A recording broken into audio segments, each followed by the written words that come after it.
I know a lot of people in Michigan that are planning to vote for Trump, and they don't necessarily like him that much, and they don't necessarily agree with him. They're not racist and rednecks, they're actually pretty decent people. And so I wanted to sort of, after talking to a number of them, I wanted to write this. And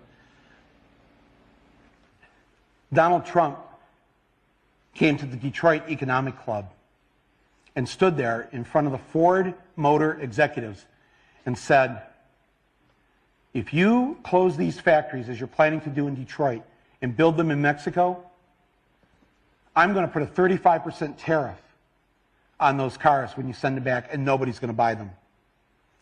It was an amazing thing to see. No politician, Republican or Democrat, had ever said anything like that to these executives. And it was music to the ears of people in Michigan and Ohio and Pennsylvania and Wisconsin, the Brexit states. You live here in Ohio, you know what I'm talking about. Whether Trump means it or not is kind of irrelevant, because he's saying the things to people who are hurting. And it's why every beaten down, nameless, forgotten working stiff who used to be part of what was called the middle class loves Trump. He is the human Molotov cocktail that they've been waiting for. The human hand grenade that they can legally throw into the system that stole their lives from them. And on November 8th, Election Day, although they've lost their jobs, although they've been foreclosed on by the bank, next came the divorce, and now the wife and kids are gone, the car's been repoed, they haven't had a real vacation in years, they're stuck with the shitty Obamacare bronze plan where you can't even get a fucking Percocet. They've essentially lost everything they had, except one thing.